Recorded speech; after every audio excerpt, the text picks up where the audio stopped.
साथियों, आज हम अध्यात्म पर चर्चा करेंगे। अध्यात्म एक प्रकार का विज्ञान है और हम कह सकते हैं कि मनुष्य के जीवन जीने की कला है, एक आनंद की प्राप्ति है, एक सत्य है। अध्यात्म सत्य को जानने समझने की एक कला और विज्ञान है। बुद्धि और मन जब तन की, इस शरीर की प्रकृति में लिप्त हो जाता है, इनका गुलाम बन जाता है, तब दुख को प्राप्त होता है। साथियों, मानव शरीर में आपकी त्वचा, आपकी आंख, कान, नाक और जिह्वा यानी जबान, यह 5 प्रकार की ज्ञानेंद्रियां होती हैं। त्वचा महसूस करने का, आंखें देखने का, कान सुनने का, नाक गंध का पता लगाने का, और जो जबान है, जिह्वा है, उस स्वाद को परखने का काम करती है। अक्सर मनुष्य इनका गुलाम हो जाता है। मुंह, हाथ, लिंग, गुदा और पैर, ये 5 कर्मेंद्रियां हैं। ज्ञानेंद्रियां वो इंद्रियां होती हैं जिनसे हम किसी चीज के होने का आभास करते हैं, उसका भान होता है। बाकी इंद्रियां कर्मेंद्रियां होती हैं। हमारा जो शरीर है उसमें 5 सूक्ष्म रूप भी हैं, तन्मात्राएं हैं, जिसको हम शब्द, स्पर्श, रूप, रस, गंध के नाम से जानते हैं। साथियों, मनुष्य अपने जीवन काल में जब इन सब बातों का, इन प्रकृति के देन का जब गुलाम हो जाता है, तब वो दुख को प्राप्त होता है। इस सूक्ष्म शरीर अर्थात मन की जो 5 अवस्थाएं हैं,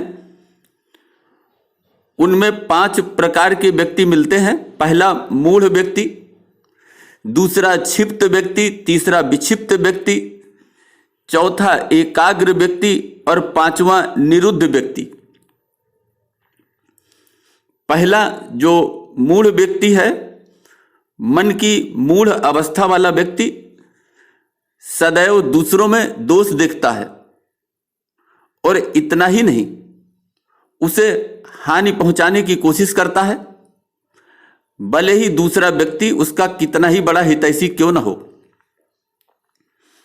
दूसरे जो क्षिप्त अवस्था वाले व्यक्ति होते हैं, उनका स्वभाव चंचल होता है, वो कहीं भी एक जगह टिकता नहीं। लेकिन साथियों, तीसरा जो मन की विक्षिप्त अवस्था वाला व्यक्ति होता है, उसका मन तो किसी एक जगह टिकता है, लेकिन काफी कम समय के लिए, नाम मात्र को, और फिर वहां से हट जाता है। लेकिन साथियों, जो चौथा एकाग्र अवस्था वाला व्यक्ति होता है, कहते हैं कि मन की यह एक श्रेष्ठ अवस्था है। इस अवस्था में मन एक बिंदु या विषय पर धीरे धीरे केंद्रित होने लगता है और वहां टिकता है जहां आप टिकाना चाहें।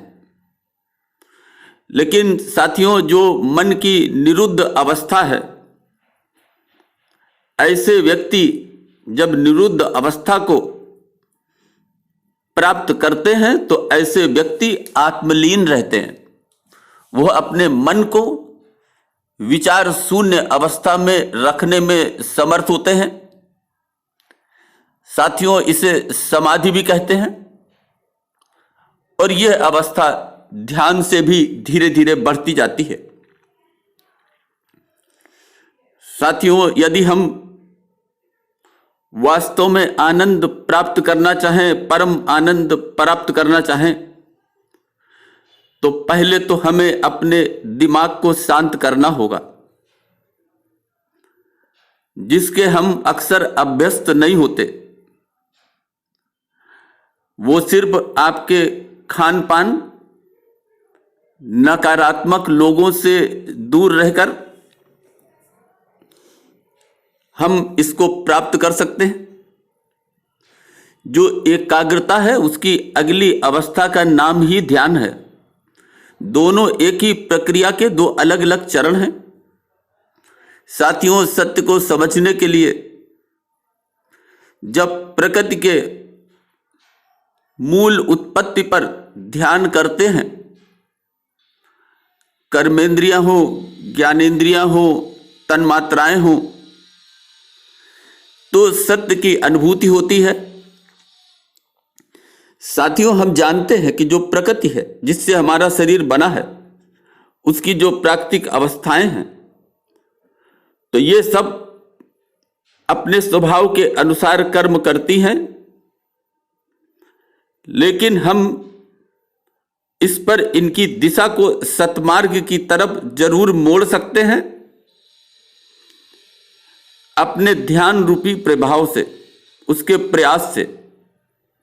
तब जब मन रूपी घोड़े की लगाम बुद्धि के हाथों में होगी, ऐसी दशा में चित्त को जो आनंद मिलता है वो परम होता है, नित बढ़ता है, बढ़ता ही रहता है।